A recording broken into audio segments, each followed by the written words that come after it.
KPK je ugotovila, da je premier s tem, ko je bivši notranji ministrici poslal ti dve SMS sporočili, ravnal v nasprotju s pričakovanjem in odgovornostjo. Predsednik vlade lahko usmerja delo vlade in delo ministrov.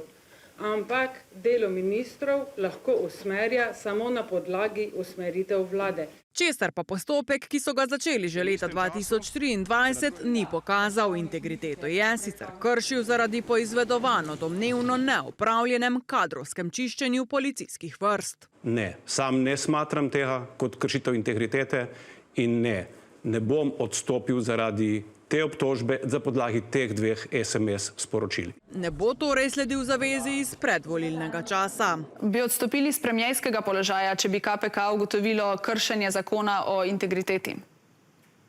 Zagotovo. Zato, ker sem si takrat predstavljal kršitev integritete popolnoma drugače, kot je danes interpretira KPK. Ampak pomembno je spoštovati zakone. Svoje obljube izvršuj na zakonit način. Kot pravi Divjak, je rdeča črta jasna, sploh ko je govora o policiji, represivnem in od oblasti neodvisnem organu.